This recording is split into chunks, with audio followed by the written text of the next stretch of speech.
बिस्मिल्लाहिर्रहमानिर्रहीम अस्सलाम वालेकुम वरहमतुल्लाहि वबरकातुहू। एक भाई कहते हैं मैं शुगर का मरीज़ हूँ और शुगर की वजह से जो मेरे अंदर कमज़ोरी है, जिस्मानी कमज़ोरी बहुत ज़्यादा है, जिसकी वजह से मेरा जो मर्दाना कमज़ोरी का मसला है वो भी है मुझे।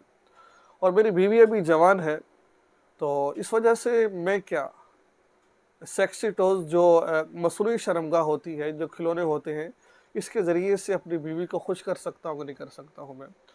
तो ये आज का सवाल था कि जो सेक्सी टॉयज़ होते हैं उनके ज़रिए से बीवी को खुश करना, बीवी की ख्वाहिश को पूरा करना, क्योंकि शुगर की वजह से वो हम इससे नहीं कर सकते हैं तो बहुत कमज़ोर हैं, तो इसके बारे में क्या हल है? तो आज इस वीडियो के अंदर मैं डिटेल के साथ ये मसला आपको समझाने की कोशिश करूँगा। मुझे उम्मीद है कि आप इस वीडियो को आखिर तक समाअत फ़रमाएँगे। अगर चैनल पर न्यू है, चैनल को सब्सक्राइब कर लेंगे और फेसबुक पेज पर है तो उसको फॉलो ज़रूर करेंगे। आइए चलते हैं, वीडियो का आगाज़ करते हैं। देखिए, अल्लाह ताला कुरान पाक में फ़रमाते हैं सूरह नूर के अंदर, वल्लज़ीना हुम लिफ़ुरूजिहिम हाफ़िज़ून इल्ला अला अज़वाजिहिम औ मा मलकत अयमानुहुम फ़इन्नहुम गैरु मलूमीन। ठीक है? क्या फ़रमाया? वो लोग जो अपनी शर्मगाहों की हिफ़ाज़त करते हैं, ठीक है? मगर 2 जगह पर, बीवी और माँझी। इसके अलावा अपनी शर्मगाह को किसी के सामने ज़ाहिर नहीं करते हैं। ख्वाहिश पूरी करनी हो तो बीवी के साथ या फिर किसी और के साथ करते हैं। अब इसके बाद इसके आगे क्या फरमाया, इल्ला अला अज़वाजी औ मा मलकत अयमानुहुम फ़इन्नहुम गैरु मलूमीन फ़मन इब्तग़ा वराअ ज़ालिका फ़उलाइका हुमुल आदून।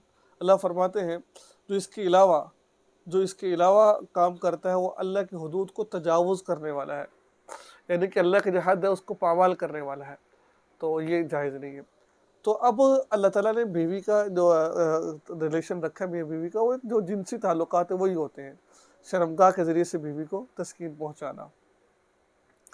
अब इसके अलावा आप जो कह रहे हैं कि सेक्सी टॉयज़ इस्तेमाल करना, ये शरअन जायज़ नहीं है, क्योंकि कुरान पाक का वाज़ेह है और ये इसका हल भी नहीं है। ठीक है? इसके ज़रिए से आप ठीक है, आप में कमज़ोरी आ गई है या फिर आप हम मिस्री नहीं कर सकते हैं, इसके लिए अपना इलाज करवाया जाए। अपना इलाज करवाएँ किसी डॉक्टर के साथ, किसी हकीम से, और फिर उसके बाद बीवी की ख्वाहिश को पूरा किया जाए। ये कहना कि ये खिलौनों के ज़रिए से, इन तरीक़ों के ज़रिए से अपनी ख्वाहिश को पूरा करना, बीवी की ख्वाहिश को पूरा करना, ये क़तन जायज़ नहीं है। ठीक है? तो इस वजह से इस काम को बिल्कुल भी ना कीजिए आप। तो ये था आज का मसला। मुझे उम्मीद है कुछ ना कुछ सीखने को ज़रूर मिला होगा। दुआ में याद रखिए। अस्सलाम वालेकुम।